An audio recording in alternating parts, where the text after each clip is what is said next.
Hello and welcome, everyone. Bonjour et bienvenue. Our event today is a conversation on mental health resilience in the face of climate change.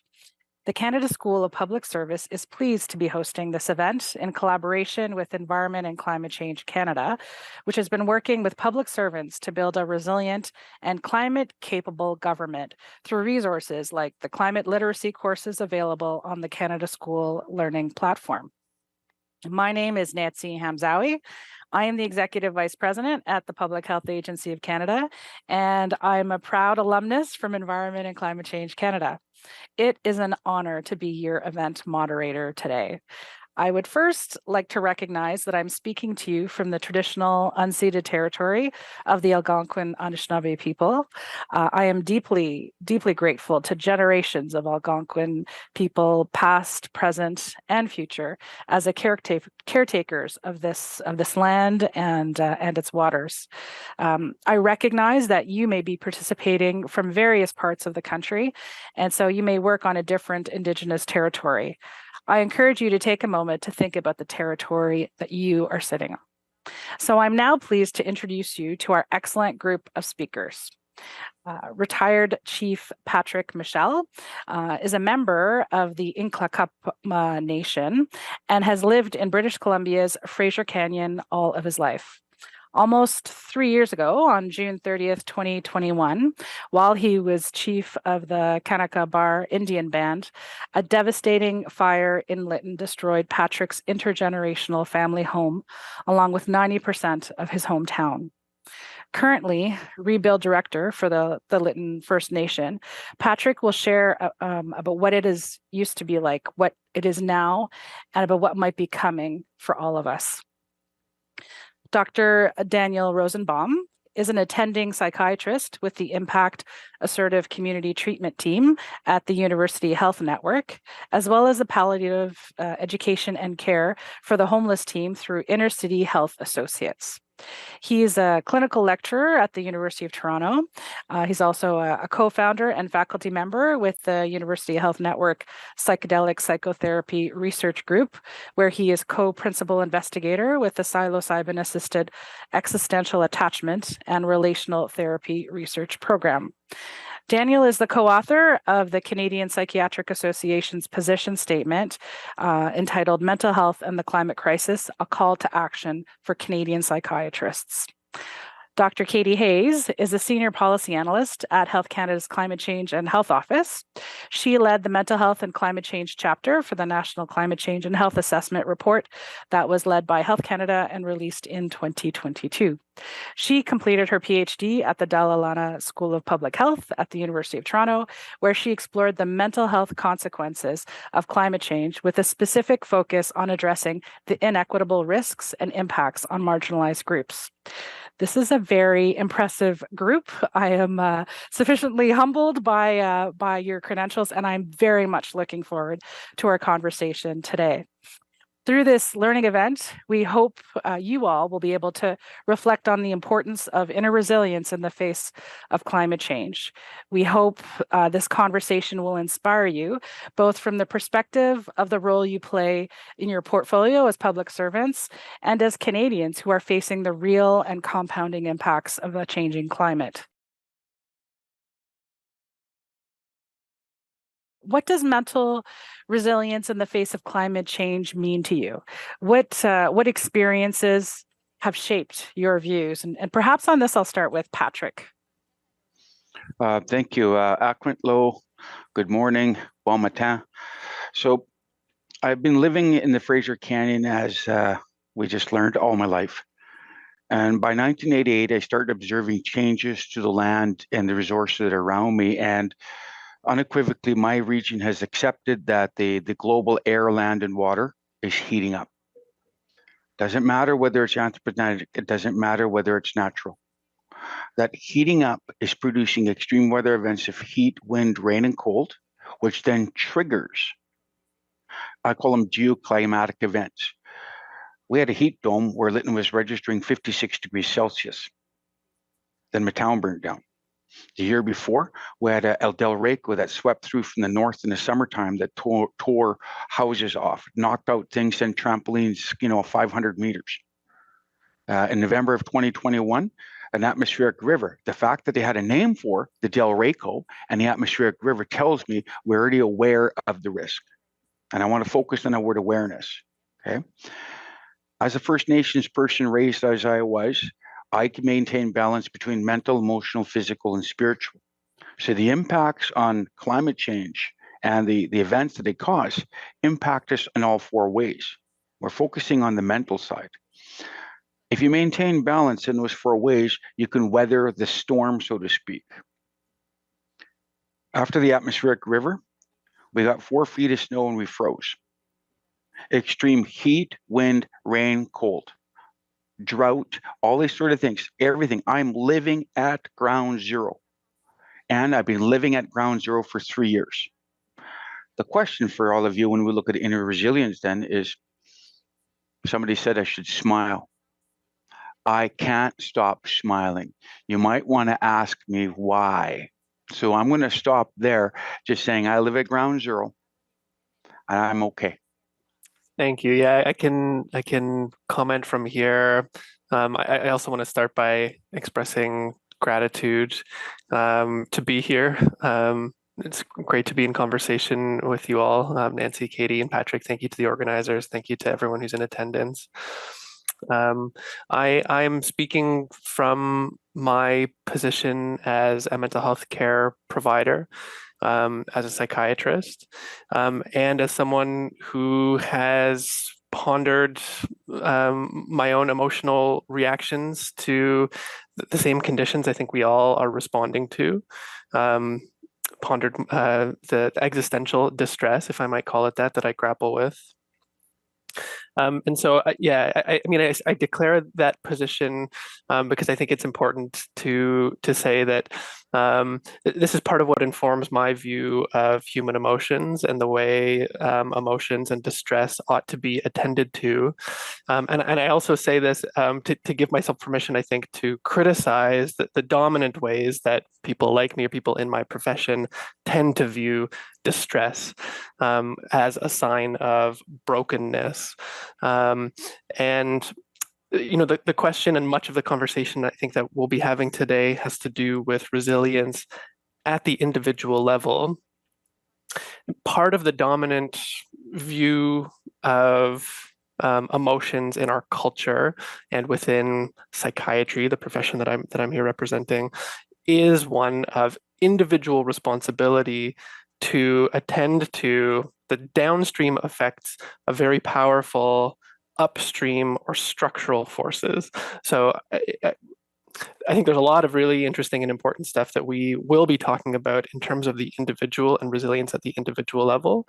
But I hope also we'll have a chance to be talking about communities and systems and what resilience means at those levels, because the same forces that determine, that drive, that moderate the grief that we feel, the anger, the outrage, all of those things also have a potential to lead to solidarity, to joining together, to these more pro-social outcomes that can come in our response to these forces, if you will.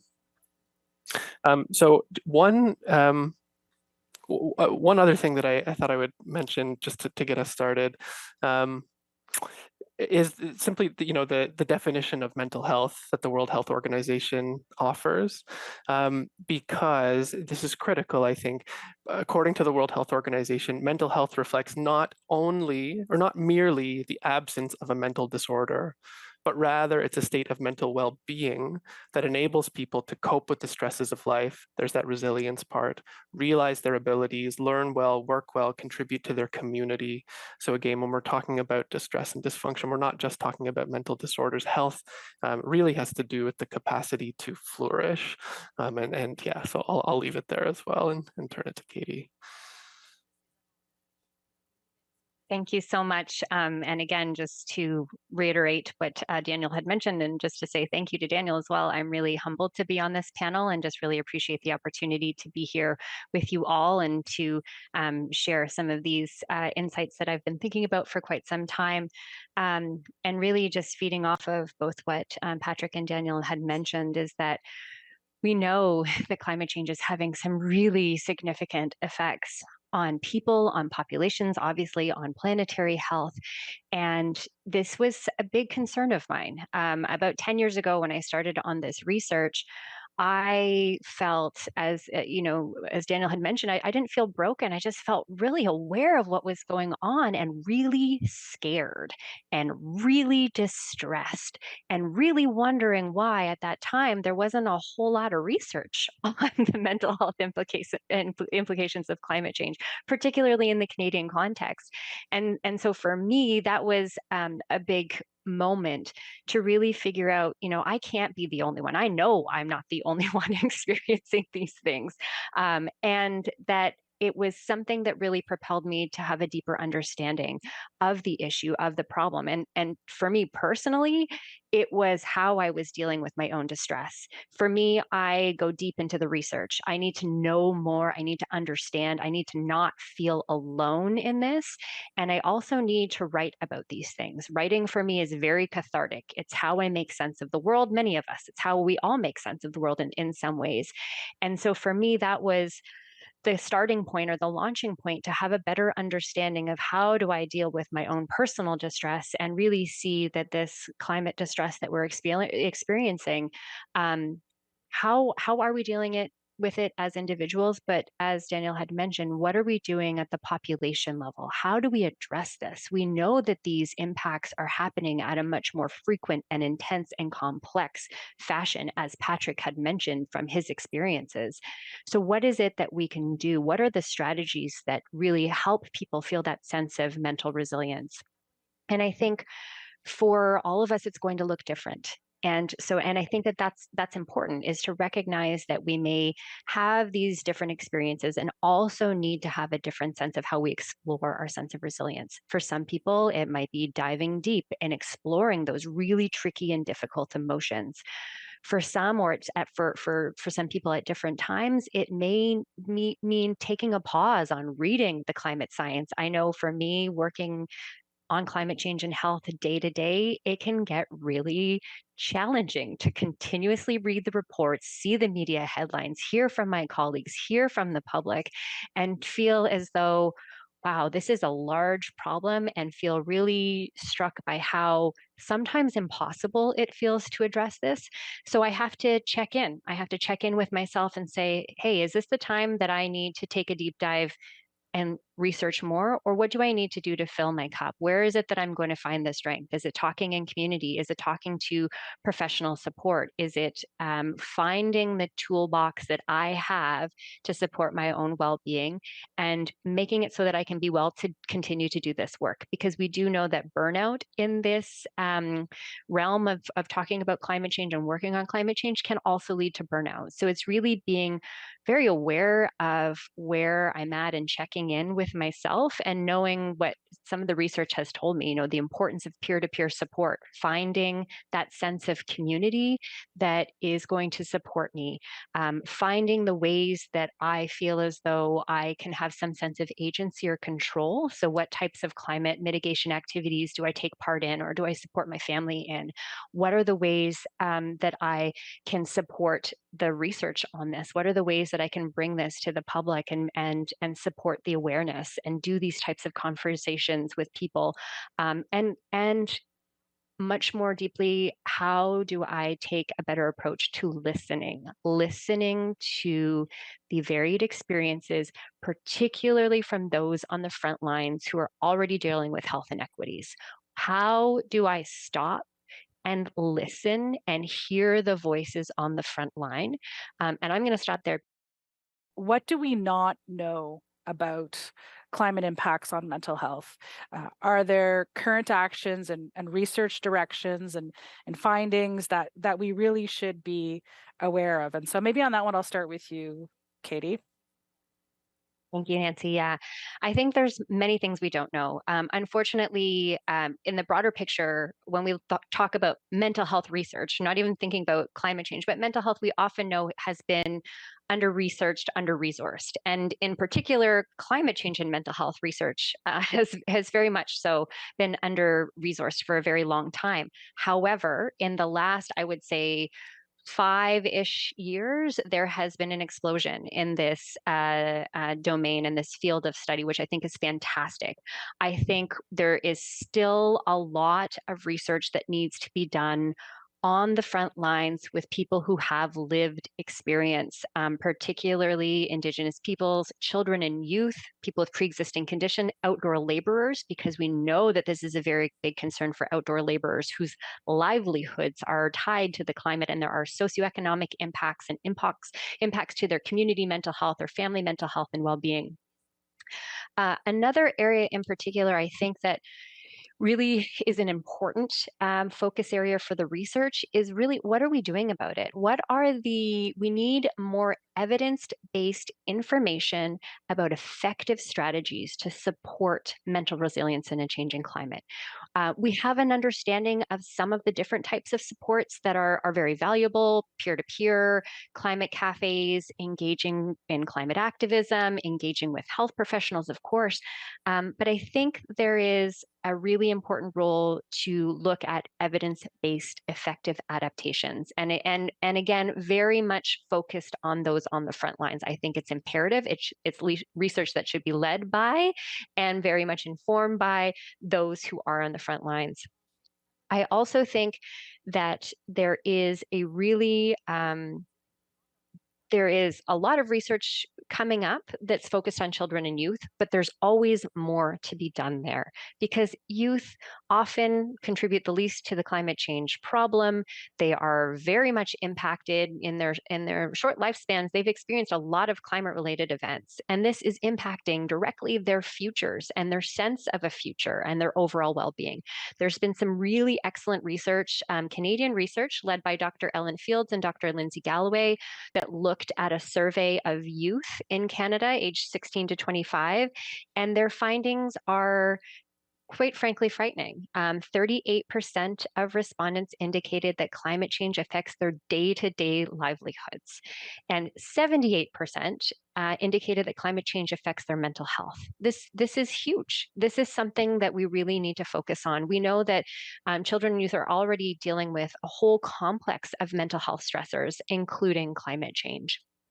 And I think that the other key piece too that we really need to focus on is, again, more evidence and more information and research that really looks at climate migration, climate displacement.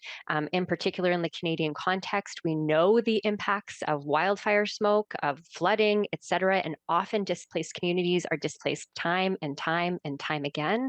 And what this does for community mental health, well-being, I think is very important.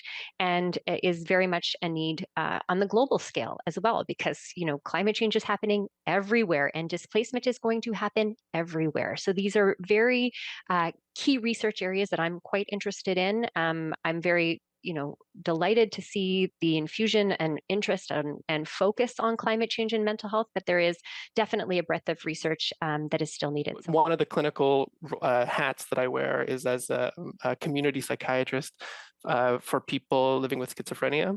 And so that work involves doing home visits, a multidisciplinary team. I live and work in Toronto, so it's a urban environment. Lots of my patients live in deep poverty. In the Heat Dome event, the same one that Patrick's been talking about that affected his community, some epidemiological work across BC showed that the group that faced the highest risk of mortality, of death in the 2021 Heat Dome was people living with schizophrenia in terms of disease-related risk factors. So people with schizophrenia had a higher risk of death than people with cardiovascular illness, than respiratory illness, than chronic kidney disease. This is a really striking finding. And for someone like me, and I think for Katie as well as a researcher, it invites the question, what is it about schizophrenia that puts people at high risk? And well, it turns out people with schizophrenia are more likely to live in poverty. They're more likely to be subject to the urban heat island effect, where people who are homeless, who don't have tree cover, who are living in these sort of concrete environments can't escape heat, particularly at nighttime. This really raises the risk of heat-related illness and death, and all sorts of other intersecting risk factors and vulnerabilities. So I think in terms of what we know related to a whole body of work related as far as other kinds of mental distress and what was revealed in the COVID-19 pandemic, all of those kinds of analyses about intersecting vulnerabilities also need to be brought to bear to the question of climate-related illness and distress. How do we adapt to become resilient? Yet again, another climate impact. And I think this is important. I'm going to reinforce this, is that the one big gap, and you'll often hear it in the newsletters as well as everything else, is that climate change needs leadership. And in 1988, when the world scientists said bad stuff is happening, I didn't pay attention.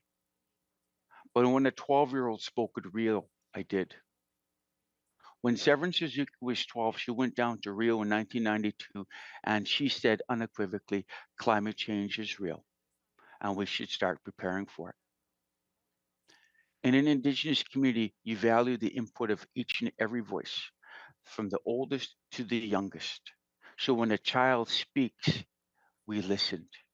So when you start looking at Kanaka Bar's story, since 1992, we set in to play a process to reestablish physiological foundations: air, water, food, shelter. There's not a lot I can do about the air, but I can prepare my infrastructure, my builds, and my life and lifestyle for the contamination and the temperature swings. Water, easy peasy lemon squeezy. We put in reservoirs and separated potable water from non-potable water. Food, we're growing our own meats, fruits, and vegetables and generating enough for the market so we have an economy. Shelter, we're stopped building homes that burn. As for flooding, trust me, for after 10,000 years, we've learned not to build in a floodplain. And if you live in a floodplain, well, I hate to say this, you can't say cavid emptor. It will suck to be you the next time an atmospheric river hits. But the point is, with awareness, over 30 years, we've built physiological foundations. Many of the decks that I've shared end always with hardwired to adapt. A show on CBC, and I like CBC. We should send them more money. I'm just saying, don't defund them, send more money. Human beings are hardwired to adapt. The book that I showed earlier talks about we had time to transition and adapt. What people don't understand now is we still have time to transition and adapt, but we have a compressed time. And this is what the stress is coming from. What influencing factors play a role in mental health outcomes in the face of climate change, and what role can individuals play to support one another? A sense of community and social capital. So a sense of community is our feelings of belonging, and our social capital are the actual networks that we have, came up time and time again as being something that really supported a sense of resilience. And in some of the literature, it was also surveyed that that was more important than economic assistance in post-disaster recovery. I mean, absolutely, we need the economic assistance in post-disaster recovery, but it just demonstrates the importance of community, of coming together. And I think from the individual perspective, as I've mentioned before, is that there has been some really great research about the role of peer-to-peer networks, finding the groups that are culturally relevant and applicable and that feel as though you are able to speak in, feel at home within a community, to explore, to express, and to figure out how to deal with these challenging emotions.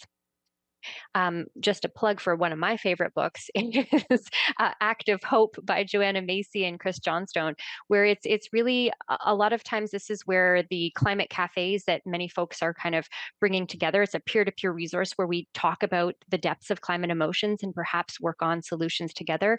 This book is kind of a foundational resource to that. A few other things that have been really important in terms of factors that influence mental health resilience are how we talk about climate change and how that affects our mental health and well-being.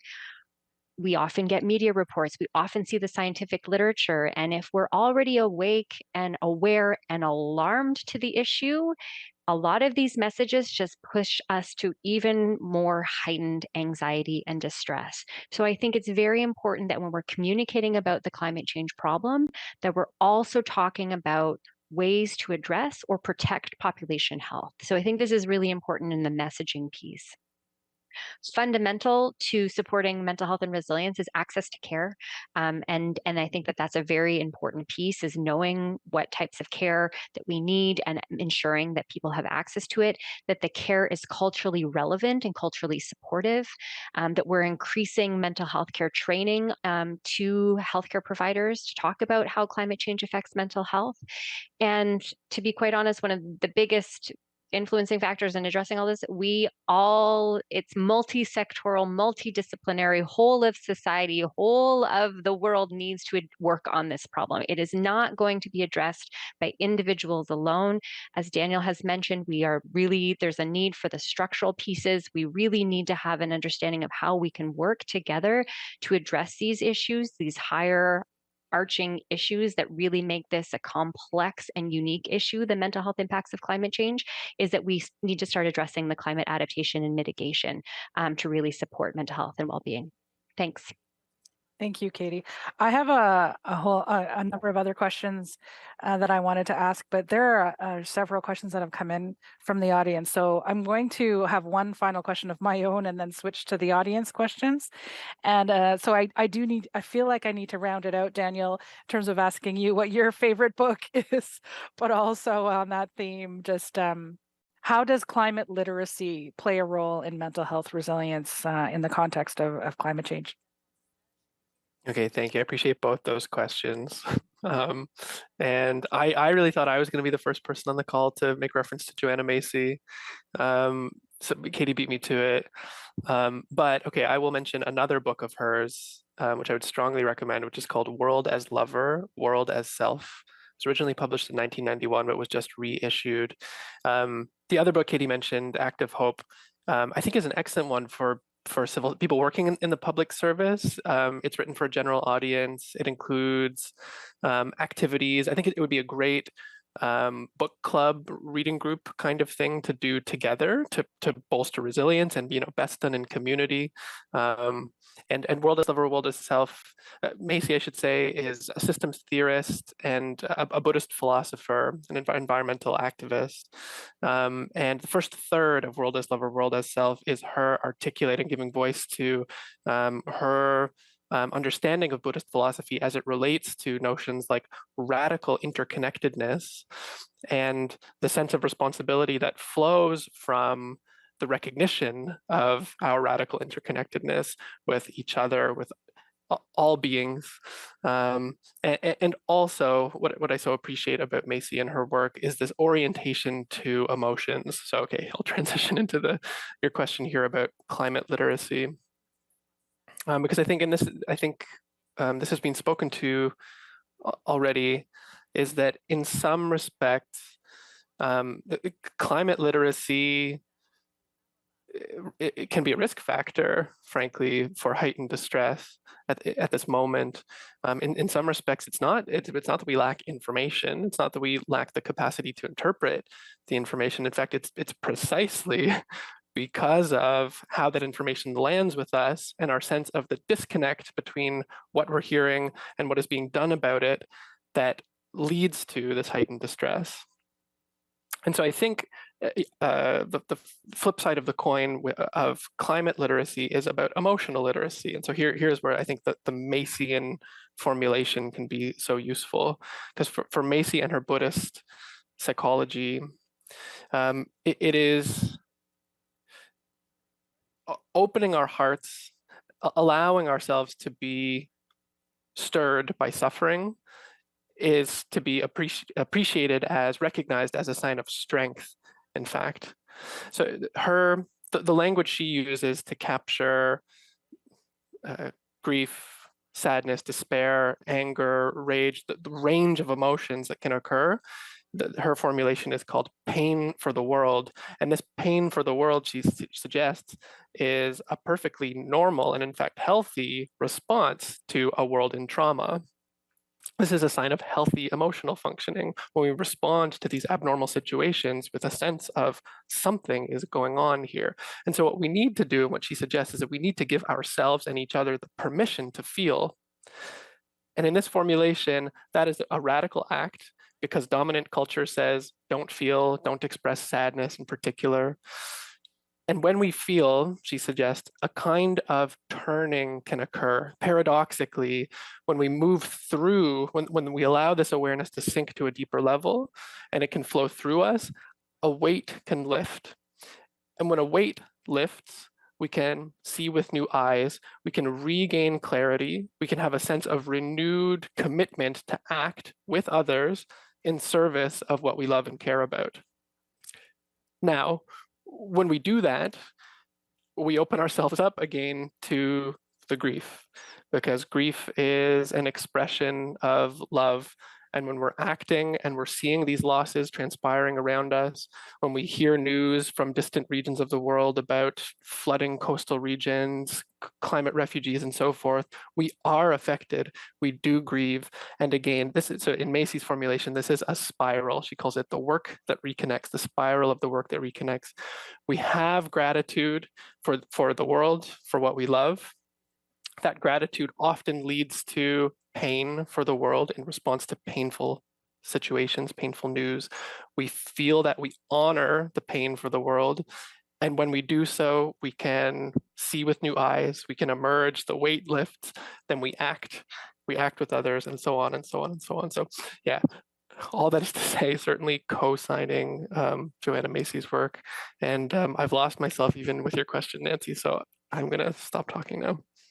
No, that was fantastic. Thank you. Thank you so much. Do you have any thoughts or advice on how to stay realistic and informed in our environmental context? In other words, I want to protect myself and my mental health, but I do not want to live in the darkness, like ignoring environmental and climate news. So I think on this one, I'll start with Patrick, and if others want to weigh in. I think, and thank you very much. And for the audience member who shared that, trust me when I say don't live in a vacuum. What I do is I don't limit myself either. When I joke about not reading the National Adaptation Strategy, I have also not read any of the IPCC reports. They pay people good money to do that. I understand the risk, I understand the probability, understand the consequence, I understand frequency, I understand duration, I understand intensity, I understand the solutions. And I'm not asking you to cherry pick. Do not live in a vacuum. Find that community, find your why. And it's there. With great power comes great responsibility. And I say that again. Do not sit on your ass. Apathy is not an emotion. I don't know what apathy is, but I don't think it's an emotion. You have a positive responsibility to self and the people within the community to be informed. But more importantly, those solutions. And then I've said it again, hope flows from action. I don't care what it is. I don't track, for example, the political turnout. We have a federal election coming up in the next little bit and a provincial election. And if I find out that a record low number of people showed up, Canadians, better watch out because I'm going to be really angry. You have a power. We're experiencing death by 1,000 cuts. Stop cutting. The incredible power of one.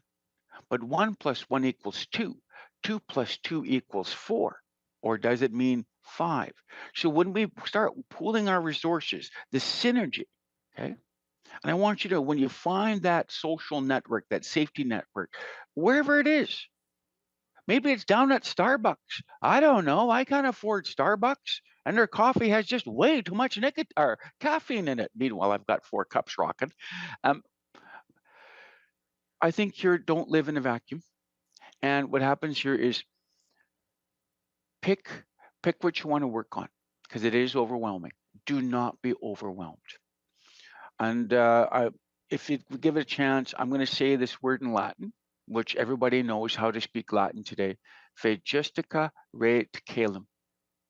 And that's how I'll end. How can we better support public servants during times of climate change crisis? Like the example here was of evacuation. So maybe I'll kick off with you, Katie.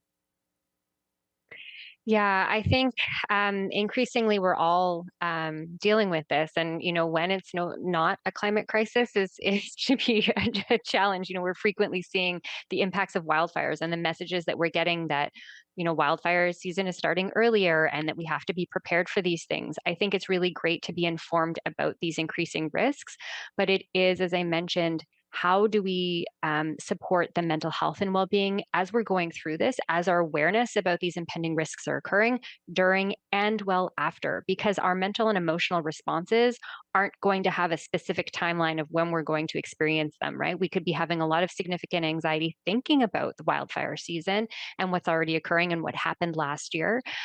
We may also have longer term mental health impacts after we've been exposed or experienced an event. If we look at Maslow's hierarchy of needs, once safety and security has been established, oftentimes we start to see a lot of the mental health needs bubble to the surface. I know that my research that I looked at in High River, I looked at 5 years post flooding event, and the amount of mental health needs that still existed in that community were quite significant. So I think it's this constant opportunity to ensure that we are communicating about the mental health impacts and the resources. As public servants, we often receive the emails that go out when there is a large health threat that's going on in the world or a conflict that's going on in the world. People may want to seek the employee assistance program. I think we need to do the same when there are these climate risks, and particularly when we're dealing with evacuations. People's families, livelihoods, watching it on the news, it's quite distressing. So ensuring that people know what kind of the Government of Canada resources are available, but also having these conversations and noting that what resources are going to be supportive of people may look differently. So it's really about opening that opportunity up. And again, can't talk enough about the importance of finding a really supportive ear, whether that's in your community, in your family, to have these big conversations. Thanks.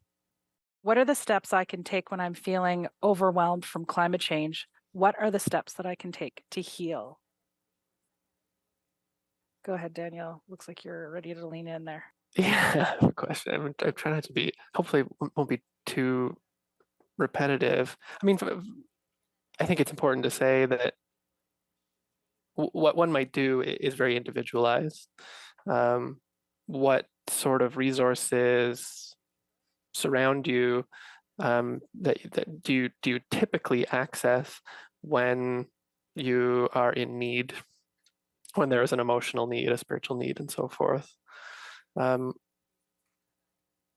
think I would say that one of the things we might not always do is honor the feeling of overwhelm, to allow it, to be with it, to sit with it, to be curious about it.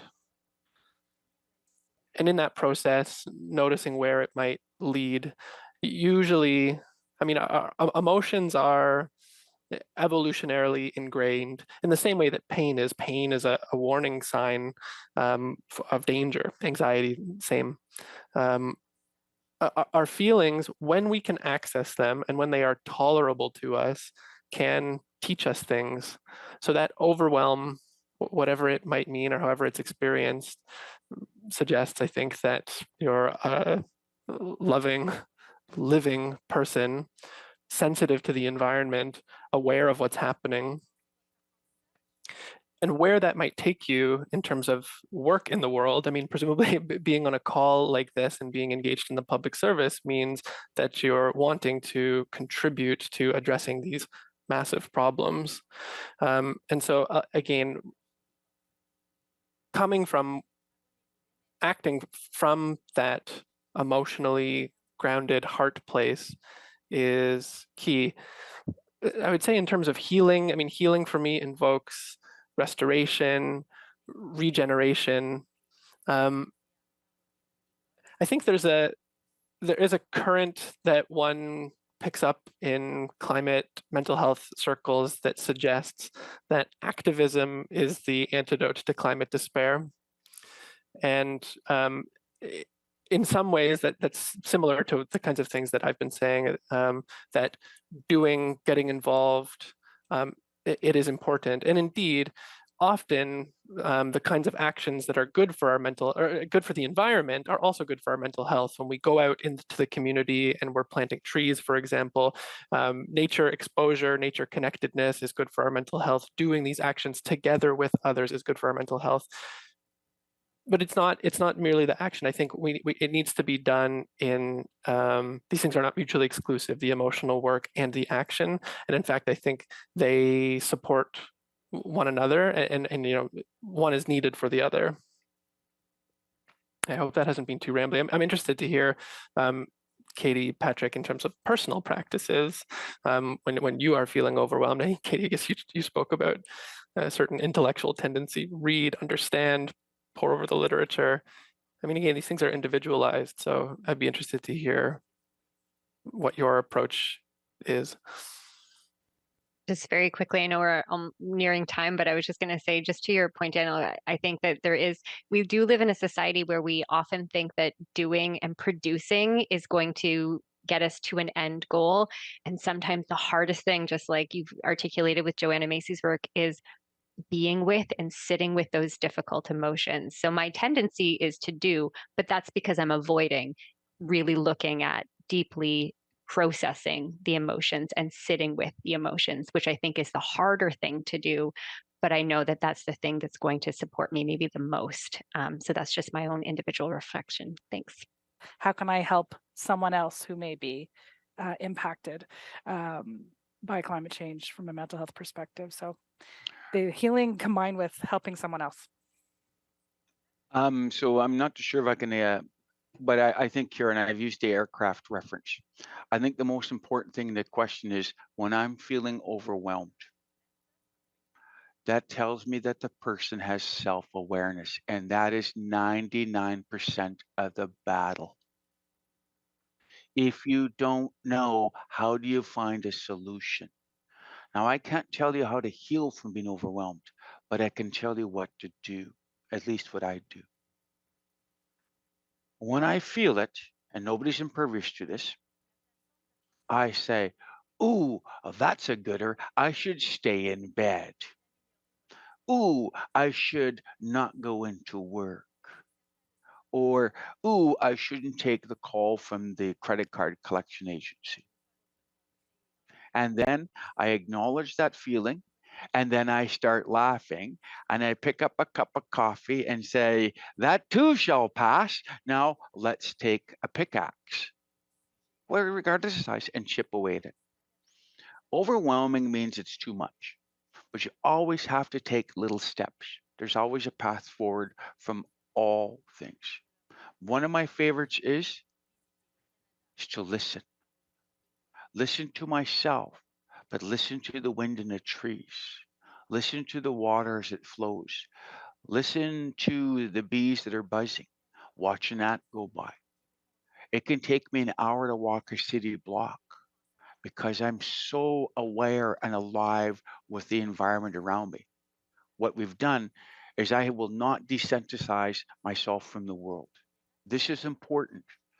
I have empathy and I have compassion, and my love can also overwhelm me. I am not a savior. Although people have called me JCP for years. Jesus Christ Patrick, give it a break. Anyway, I'm not a savior. What I wanted to do is I just wanted to acknowledge my feelings, thank the Creator, express my gratitude. Be alert, don't let it be debilitating. When it is, find those simple step solutions, find that community, find your social network. And the same situation is when I said earlier about the public service things. Look to your left, look to your right. These are your brothers and sisters. How you doing? Make eye contact. And I can tell that people know sincerity and they also know bullshit when they hear it. Right? If you're truly concerned about your brother and sister will know it. But if you're just saying things for saying things' sakes, I don't want that. what I want in this world, a collective global existential crisis, to know that I am not alone and that there are people like me out there. Thank you very much, all of you. Patrick, Daniel, Katie, that was wonderful. You left us with many incredible insights and wisdom today, and I'm sure dinner tables across the country are going to have a fantastic conversation tonight. You have masterfully taken us from ground zero to a population health level. So on behalf of myself and the organizing team at Environment and Climate Change Canada, the Canada School of Public Service, thank you so much for being part of this important conversation. And for those of you who have participated in today's event, thank you so much and have a wonderful rest of the day. Take care, everyone.